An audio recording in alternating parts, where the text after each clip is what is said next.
Assalamualaikum warahmatullahi wabarakatuh. Perkenalkan, nama saya Muhammad Reja Setiawan, Prodi Ekonomi Syariah, semester 5, kelas D. Di sini saya akan menjelaskan sedikit langkah-langkah menginstal dan juga mendownload aplikasi SPSS di laptop versi 25. Nah, hal ini bertujuan untuk memenuhi salah satu tugas mata kuliah statistik 2 yang diampu oleh Ibu dosen Ibu Hasnita.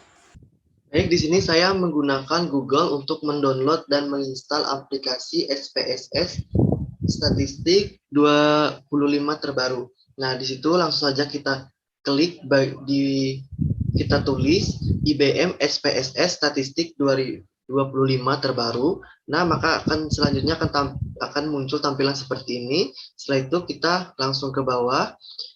Nah, kita klik kanan di bagian link download. Pada bagian ini kita klik open link in new tab. Nah, di sini kita akan membuka, maka akan tampil seperti ini. Nah, setelah itu kita lanjutkan link, kita klik bagian lanjutkan link. Nanti kita akan tunggu beberapa saat. Setelah itu dia akan muncul kotak hijau seperti ini. Setelah dia muncul, kita klik bagian kotak ini, maka nantinya dia akan muncul tampilan seperti ini. Ada start download. Setelah itu kita klik bagian start download. Nah, di sini berhubung saya sudah mendownload aplikasinya, langsung saja saya langsung ke bagian file di bagian download. Di sini saya buka di convert set. Dia akan muncul ada dua seperti ini. Kita buka yang pertama, kita klik kanan. Kita extraher. Setelah kita extraher ini dia akan muncul yang pertama ini. Setelah itu kita buka.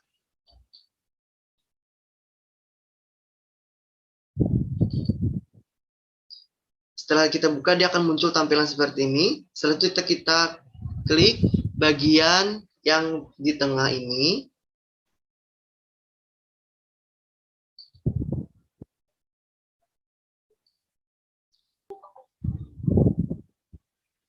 Nah, setelah kita klik bagian tengah tadi, dia akan muncul tampilan seperti ini. Kita klik yes.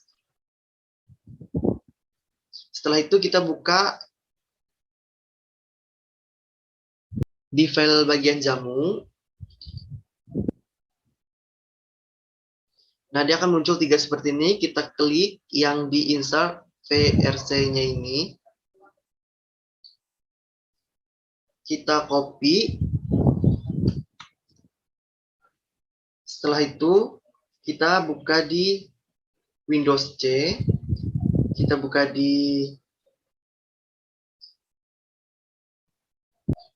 kita pindah ke program file. Setelah itu kita buka IBM. Kita klik SPSS. Kita klik ini, statistik. Kita klik bagian 25. Setelah itu dia akan muncul bagian seperti ini. Kita kopas di sini, nanti dia akan muncul seperti ini. Nah, setelah itu kita klik next. Kita pilih lanjut. Kita pilih lanjut. Dan di bagian ini kita pilih di bagian pertama. Setelah itu kita lanjut. Ini juga kita pilih bagian pertama. Setelah itu kita lanjut. Kita lanjut. Nah, di sini adalah bagian penginstalan. Nah, di sini karena saya sudah menginstal aplikasinya, maka aplikasi itu siap digunakan. Maka nanti setelah kita menginstal, aplikasinya akan muncul seperti ini.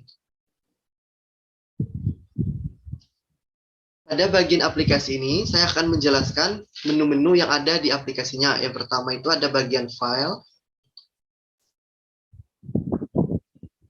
ada bagian edit, ada view, data, transformer, analisis, graphy, utility, extensions, windows, dan help. Di bagian file,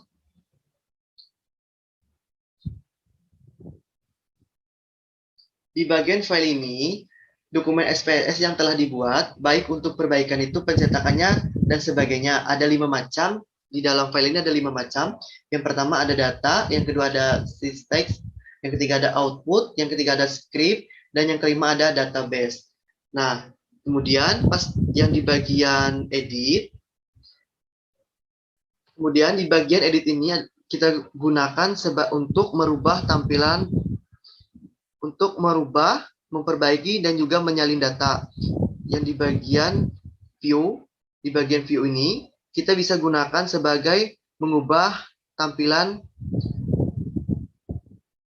untuk mengubah tampilan. Nah, selanjutnya yaitu di bagian data. Di bagian data ini dapat kita gunakan sebagai untuk melakukan pemrosesan data. Nah, di bagian transformer, di sini bisa kita gunakan sebagai untuk melakukan perubahan-perubahan atau penambahan data. Dan yang di bagian analisis ini digunakan untuk melakukan analisis data yang telah kita masukkan ke dalam komputer. Menu ini juga merupakan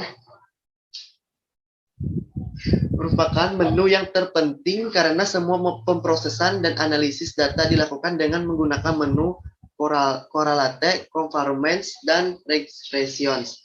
Yang selanjutnya itu graphs. Bagian graphs ini bisa kita gunakan untuk membuat grafik, diantaranya ialah line, V, dan lain-lain. Bagian selanjutnya yaitu bagian utility. Di bagian utility sini digunakan untuk mengetahui informasi variabel, informasi file, dan lain-lain. Terus yang selanjutnya yaitu extensions. Di bagian extension ini,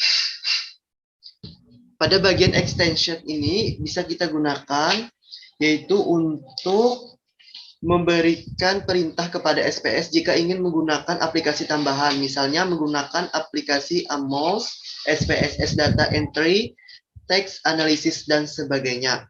Selanjutnya pada bagian Windows ini bisa kita gunakan untuk melakukan perpindahan dari satu file ke file lainnya. Terus pada bagian help ini bisa kita gunakan untuk membantu pengguna dalam memahami perintah-perintah SPSS jika menemukan kesulitan. Mungkin itu saja yang bisa saya jelaskan, kurang lebihnya mohon maaf. Wabillahi taufiq wal hidayah. Wassalamualaikum warahmatullahi wabarakatuh.